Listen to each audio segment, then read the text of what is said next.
Here we have Dr. Francesco Gavazzi. So he is a research associate at the University of Pennsylvania and a physician scientist at the Children's Hospital of Philadelphia. He earned his MD from the University of Milano, Italy, and completed his residency in pediatric neuropsychiatry, as well as his PhD at the University of Brescia, Italy. His research centers on natural history and clinical trial design for leukodystrophy and other rare neurodegenerative disorders. Dr. Gavazzi is particularly interested in outcome measures and patient-centric approaches to therapeutic interventions. So thank you for being here. We look forward to your talk. Thank you very much for the kind introduction, and apologies again for my inability to be in person. I was supposed to be there, but unfortunately, a series of events didn't allow it. Today I am going to discuss a little bit about the approach that we are currently designing based on some existing guidelines that the FDA recently released around patient-focused drug development in rare disorders, and I will then exemplify the application of this methodology in the context of Aicardi-Goutieres syndrome, which is a pediatric onset leukodystrophy. So these are my disclosures. I'm supported by NIH grants, and that's it.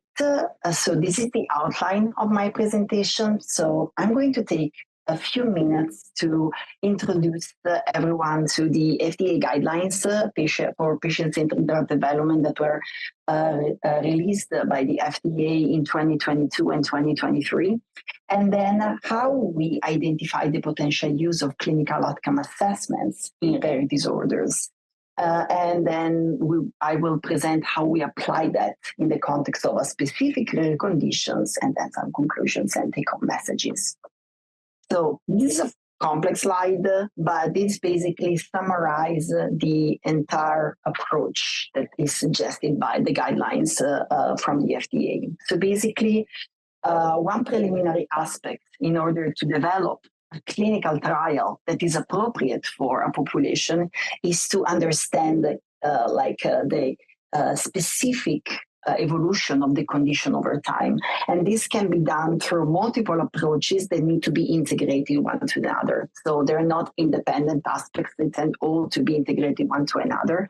And so we need to have a good understanding of the natural history of the disease or the condition, and also have an understanding of what are the perspectives of patients and caregivers, depending on the age. Of course, if we're talking about an older population, we can have more reliance on patient-reported experiences, while if it's a pediatric population or in general there is intellectual disability associated with this condition, we might need to resort to some observer-reported outcomes, so something that is coming from caregivers.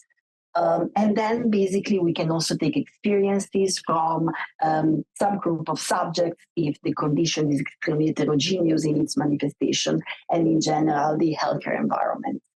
Once we have an understanding of the conditions associated with this disease, and we can identify what is called an health concept, so something that is relevant for the health of an affected individual, we need to be able to identify more specific concepts. They are defined as concepts of interest. So basically aspects that we know are relevant for the population, so they reflect these health concepts, but at the same time are modifiable in the context of a clinical trial intervention. And so you might find that there are some aspects that are relevant for a group of subjects that is affected by this condition, but that unfortunately we don't expect to change in the context of a clinical trial. And so while still important, do not qualify as a concept of interest. And then it's important to define the context of use. How am I going to do this research? Is it going to be focused on natural history or on intervention? And so this defines and modifies potentially the concept of interest that I'm focusing upon. Once we have identified this concept of interest, we need to identify metrics that are able to capture them. So what is defined as a clinical outcome assessment?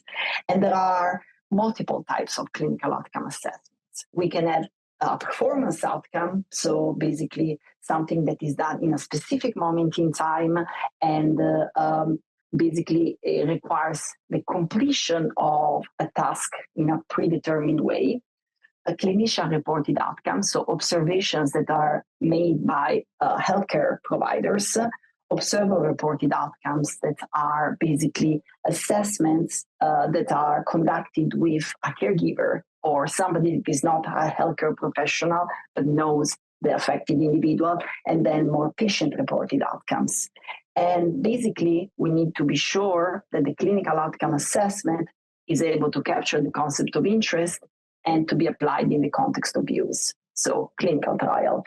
And for this, what I can do is using existing outcome assessments, modify existing assessments, or developing overall new ones. And basically, once I achieve all these steps, I can have what is defined as a fit for purpose COA. So basically a clinical outcome assessment that measures concept of interest in the context of a clinical trial. There is a clear rationale, and basically we need to justify that with evidence. So basically demonstrating feasibility of the assessment. This is not the only part of the guidelines, because basically another step is not only identifying the clinical outcome assessment itself, but also the endpoint. So how do I determine if a clinical outcome assessment is fit for being an endpoint? So demonstrating a change in a subject function in the context of a therapeutical intervention.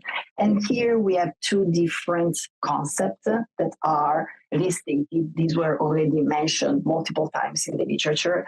Basically, the meaningful score difference. So the minimum difference in the scoring of a clinical outcome assessment that allows me to determine an effect that is not casual and that it's also meaningful, so it has a meaningful improvement for a person, or a meaningful score region. And this is more used in the context of conditions in which I have a broad range of clinical manifestations, from subjects that are extremely affected to subjects that present attenuated manifestations, and being basically able to identify meaningful changes within a region of function that is predetermined by a stratification of the population that it occurred beforehand.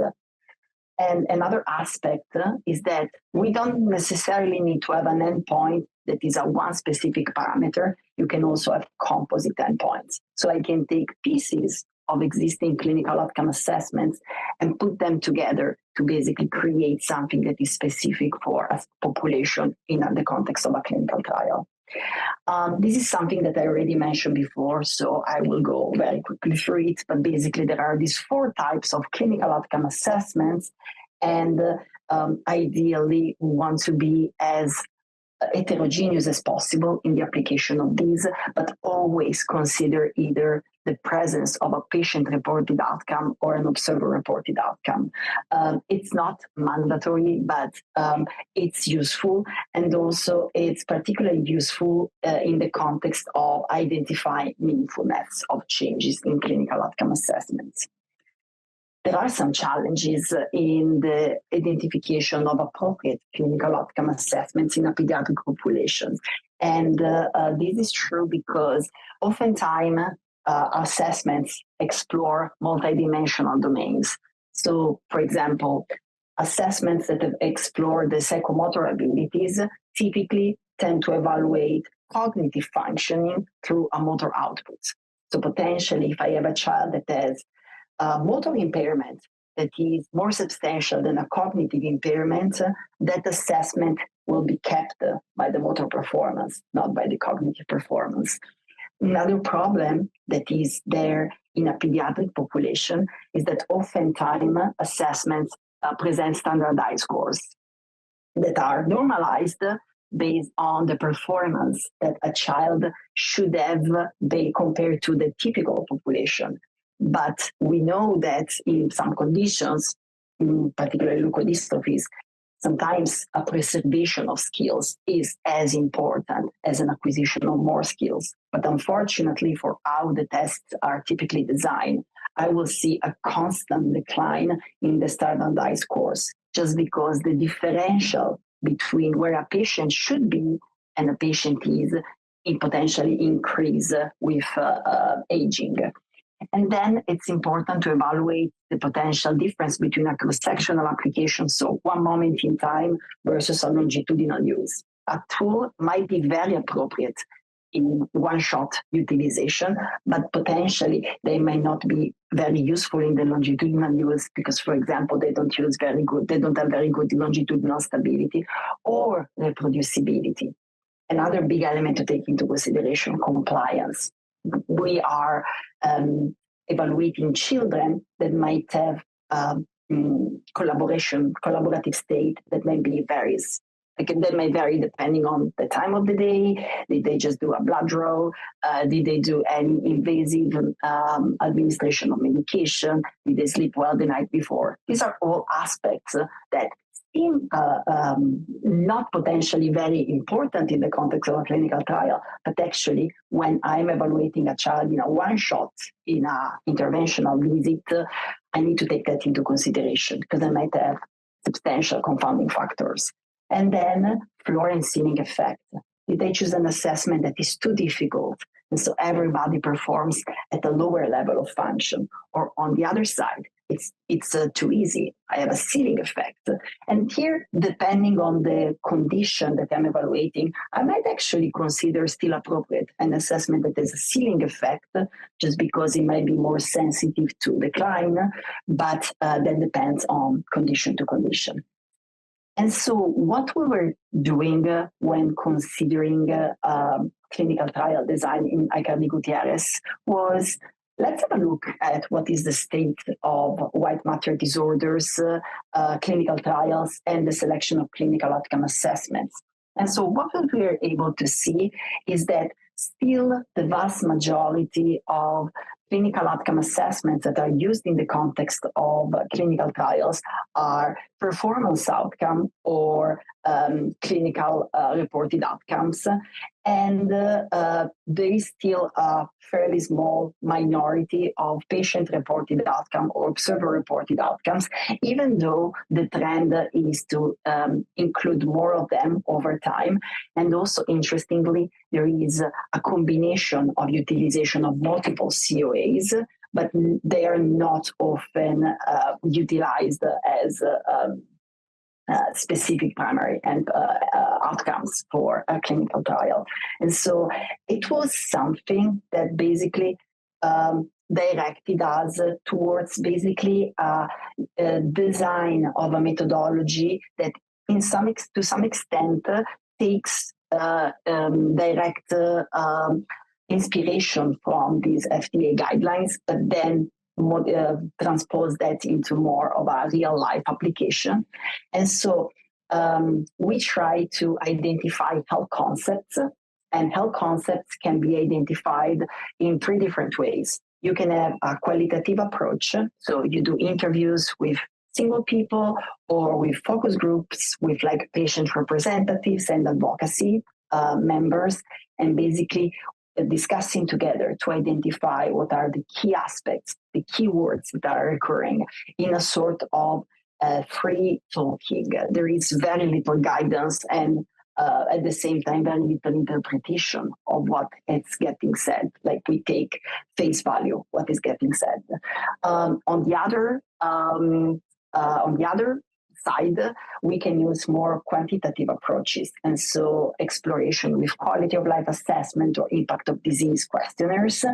And then the approach that can be used is also a mixed method approach. So I mix an aspect of qualitative research and an aspect of quantitative research.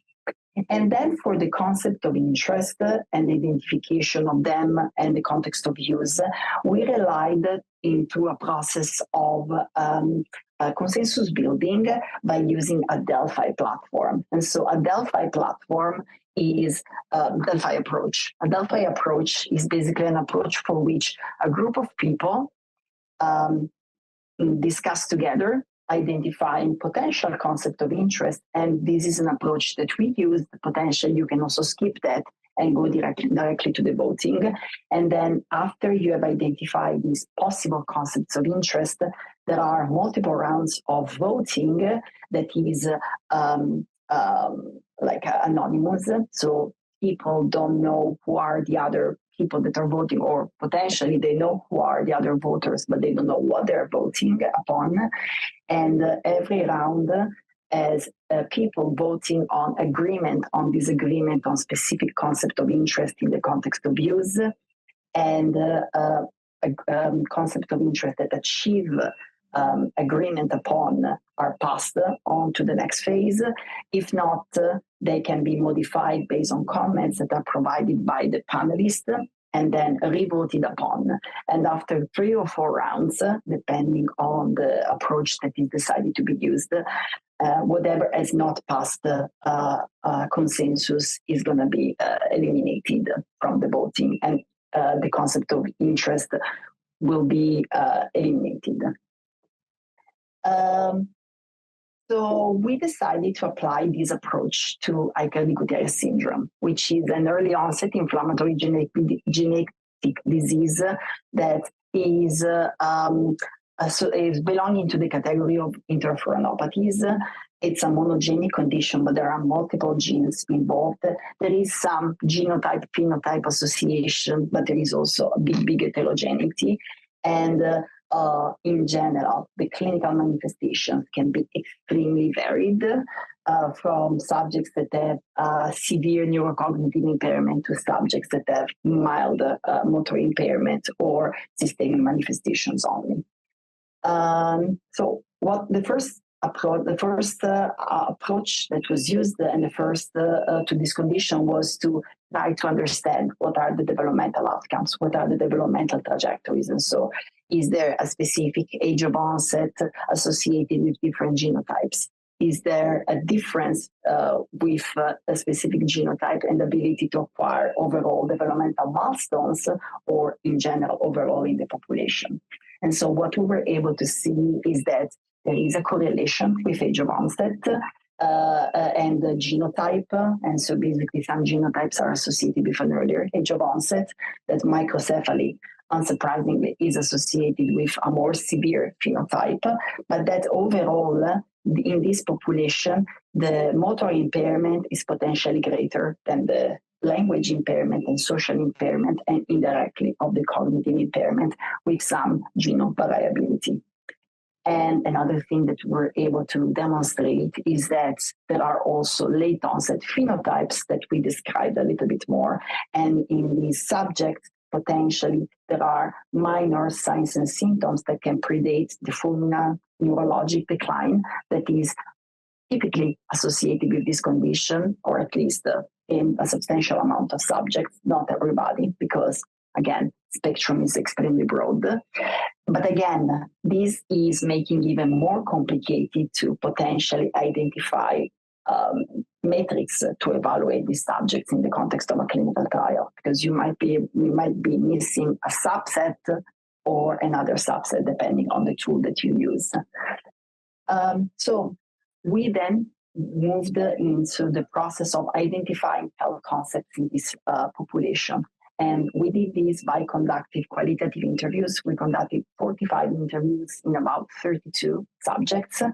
And there were a number of questions, some of them extremely free and some other a little bit more guided. And basically, we were able to identify relevant themes, specifically what is important to the families, what are early impacts of the condition, the global impacts of this condition, and then we explored also the support mechanism and in general the hope that these families have for the future. And we paired that with some more quantitative approaches, and we basically issued to families a number of questionnaires. I'm just reporting one of those.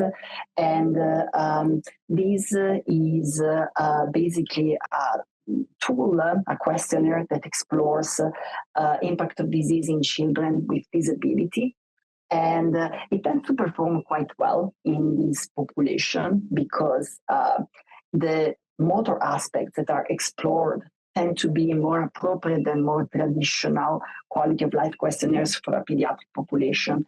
For example, some of the motor questions include ability to sit or move out of a wheelchair, or in general to do some simpler postural changes. And when we ask families to provide priorities, you see that the top two are overall health and happiness.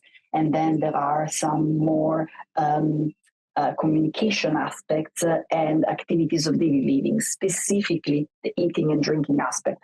So surprisingly, or potentially not surprisingly, in this group of subjects, even though the motor aspects tend to be severely affected, they might not be immediately priorities for families, or at least not as the existing quality of life questionnaires basically provide the question. Because if you see in the previous slide, in the area of potential hope for the future, there is the improvement of motor skills. So we need to be extremely cautious when interpreting this kind of data. And basically, after all of this process, we went through the process that I mentioned before of Delphi approach, and we were able to identify some concepts of interest that include neurologic function, some aspects of motor function, postural function, visual function, and communication function, both with language and nonverbal. And this is going to be extremely important for the future. And now we are in the process of selection of clinical outcome assessments. This is coming through a process of focus groups discussions that we're doing with specific specialists, physicians, neuropsychologists, and therapists to basically identify a potential panel of clinical outcome assessments, a protocol of clinical outcome assessments. For this specific condition, we also found that there was the need of potentially developing a disease severity scale, which might be used in the context of a clinical trial. And actually, we were able to successfully use it to demonstrate preliminary success of a clinical trial with a JAK inhibitor in this condition. And basically, this is a simple 11-point scale that includes aspects, basically developmental skills that we were able to determine as potentially achievable by a substantial amount of subjects in our population, with the goal of avoiding as much as possible the floor effect. So potentially we can have a ceiling effect, but not as much of a floor effect with this tool. And we were able to demonstrate that there is a correlation of this tool with composite neurologic functions, so the classification systems, clinical impression of severity, but also with more traditional tools like the GMFM-88. And then once we completed that process, we were also trying to achieve the other aspect, which was demonstration of feasibility. So basically, the choice of clinical outcome assessment, as I said before, need to be supported by a rationale, but also by feasibility. And so we started to administer assessments that are commonly used in the context of clinical trials, and we suspected would have worked to some extent.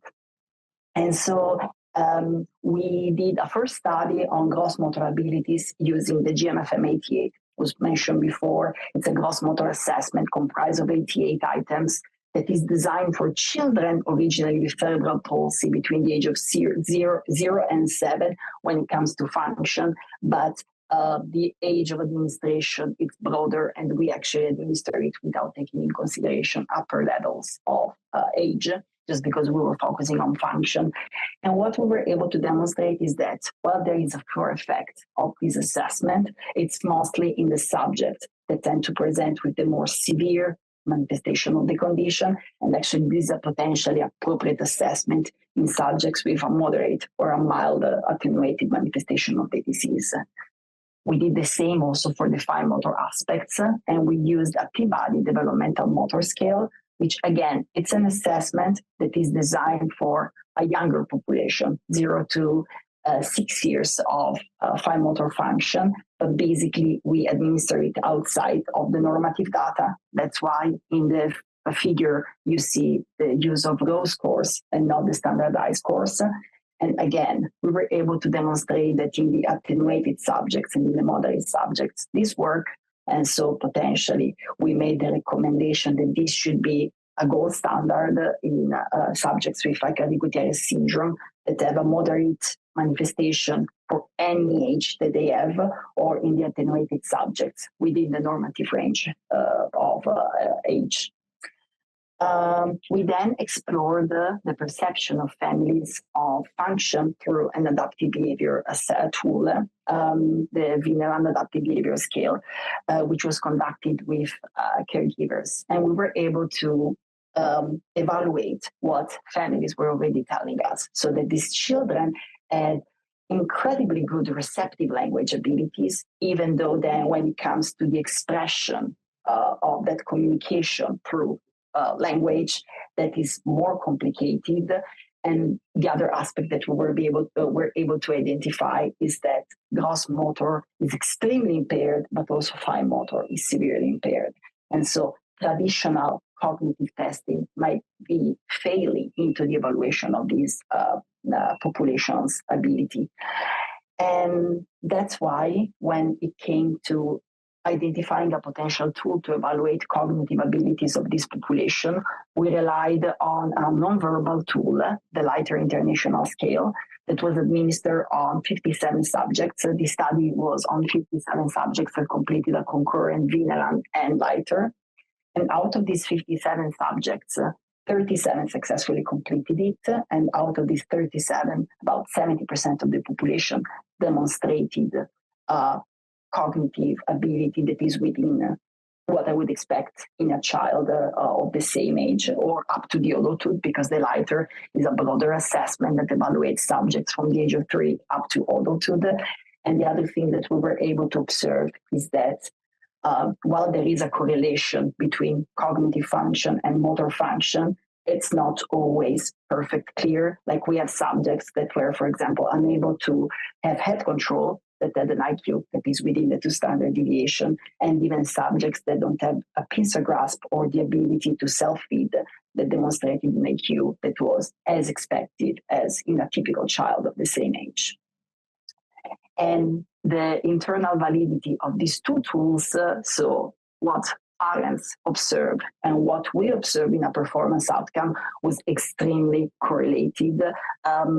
And so basically, these made us understand that the Leiter is an extremely good tool when it comes to performance outcomes. And what we observe in a performance outcome that is identified in this approach will basically demonstrate that changes in this course have reflect directly into what a family observes in a day-to-day life.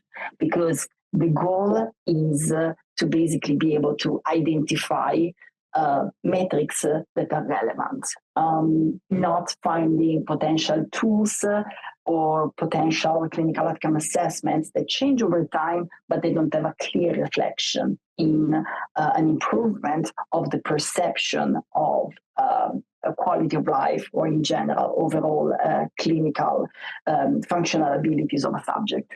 And we're now replicating this methodology in other conditions with more or less the similar findings.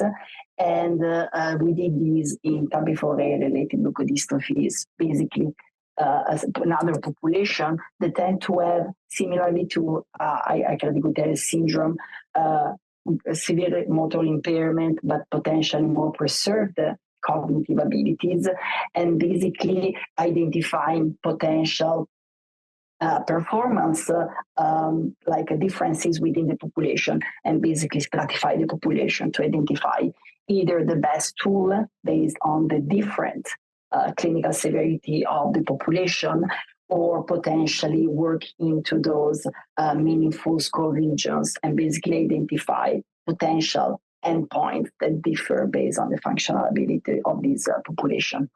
And so this is a methodology that we're still validating piece by piece. So the majority of what I presented has already been published in the last couple of years, and we are planning to submit soon bigger paper that basically defines the methodology that we are proposing so far, but we feel that in this way we are applying something that is proposed in a guideline, but more in a real life world. And so this potentially might allow us for the design of clinical trials in this rare population that are more patient-centric. And with that, I would like to thank everybody that is working with me at the Children's Hospital at the University of Pennsylvania on this. This is an extremely complex approach that requires the talent of so many people, and thanking Dr. Van der Ver, Dr. Adeng, and all the other collaborators at the Children's Hospital of Philadelphia for their incredible support, guidance, and insights. And with that, I will take any question that will come from the audience. Thank you very much.